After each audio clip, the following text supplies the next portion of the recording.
నాయిక దాస్ గా పేరు సంపాదించుకున్న విశ్వక్ సేన్ ప్రస్తుతం వరుస సినిమాలను లైన్ లో పెడుతూ చాలా ఫాస్ట్ గా సినిమాలు చేయడానికి రెడీ అవుతున్నాడు. ఇంకా ఈ సంవత్సరం ఇప్పటికే గామి అనే సినిమాని రిలీజ్ చేసి ఆ సినిమాతో సూపర్ సక్సెస్ ని అందుకున్నాడు. అయితే ఇప్పుడు గ్యాంగ్స్ ఆఫ్ గోదావరి అనే సినిమాతో మరోసారి హిట్ కొట్టడానికి రెడీ అయ్యాడు. అయితే ఈ సినిమా ఈరోజు ప్రేక్షకుల ముందుకు వచ్చింది. ఈ సినిమా పరిస్థితి ఏంటి? విశ్వక్ సేన్ వరుసగా రెండో విజయాన్ని నమోదు చేసుకున్నాడా, లేదా మాస్ హీరోగా ఎదగాలన్న విశ్వక్ సేన్ కళ ఈ సినిమా ద్వారా నెరవేరిందా లేదా అనే విషయాలు మనం ఒకసారి బ్రీఫ్ ఎనాలిసిస్ ద్వారా తెలుసుకుందాం.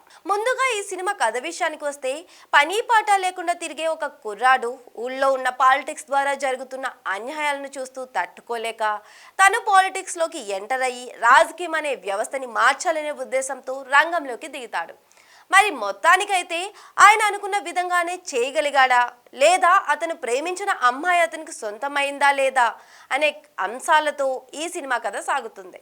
ఇక ఫైనల్గా ఈ కథ ఎక్కడికి చేరుకుంది అనేది తెలియాలంటే మాత్రం మీరు ఈ సినిమా చూడాల్సిందే. నా ఊళ్ళో నాకేట్రా భయం, కాసేపు చాపుకో వస్తాను.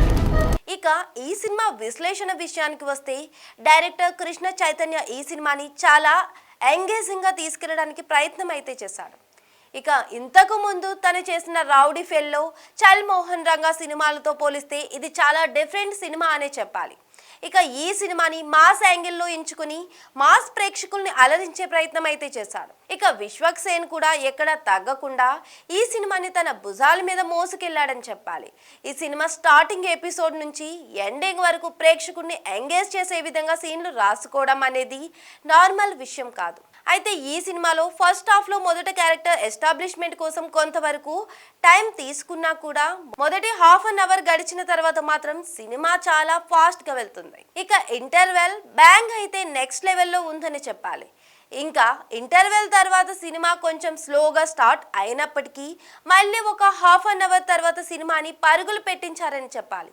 ఇక మొత్తానికైతే తన కెరియర్లో ఇప్పటి వరకు చేసిన సినిమాల్లో ఈ సినిమా కూడా ఒక డిఫరెంట్ హిట్ గా మిగులుతుందని చెప్పడంలో ఎంత మాత్రం అతిశయోక్తి లేదు. ఇందాక దాన్ని చూసానే, దాన్ని లాట్టుకుంటే కందిపోయింది అనుకో, వదిలేపోయావు మరి. ఇక కృష్ణ చైతన్య రాసుకున్న కథ బాగుంది. ఏ క్యారెక్టర్ని ఎంతవరకు వాడుకోవాలో అంతవరకు వాడుకొని సినిమా మీద ఇంట్రెస్ట్ని క్రియేట్ చేయడమే కాకుండా ప్రతి ఒక్కరిలో అటెన్షన్ని కూడా రాబట్టగలిగాడు. ఇక ఈ సినిమాకి బ్యాక్గ్రౌండ్ స్కోర్ కూడా చాలా వరకు హెల్ప్ అయింది. ఇక డైలాగులు కొంచెం ఓవర్ ద టాప్ వెళ్ళినప్పటికీ ఆ పర్టికులర్ సిచ్యువేషన్లో ప్రేక్షకుని మాత్రం ఎంటర్టైన్ అయితే చేయగలుగుతాయి. చూస్తే ఇవి కొంచెం బూతుల్లా కనిపించినప్పటికీ ఆ సిచ్యువేషన్లో మాత్రం వాటి వల్ల ప్రేక్షకుల్లో మంచి ఊపు అయితే వస్తుందని చెప్పడంలో ఎంత మాత్రం అతిశయోక్తి లేదు. ఇక ఆర్టిస్టుల పర్ఫార్మెన్స్ విషయానికి వస్తే, ఈ సినిమాలో విశ్వక్ సేన్ ఇంతకు ముందు తను చేసిన సినిమాలన్నింటికంటే ఇందులో చాలా భిన్నమైన శైలిని కనబరిచాడని చెప్పాలి. ఇక నేహా శెట్టి కూడా ఈ సినిమాకి చాలా వరకు ప్లస్ అయింది. ఇక ఇప్పటి వరకు తను పోషించిన పాత్ర కాకుండా దీంట్లో ఒక డిఫరెంట్ పాత్రలో నటించి మెప్పించింది. అలాగే అంజలి కూడా ఈ సినిమాలో విశ్వక్ సేన్ కి సపోర్ట్ గా నటించి కొన్ని సీన్లని ఎలివేట్ చేయడంలో తాను చాలా వరకు సక్సెస్ అయిందనే చెప్పాలి.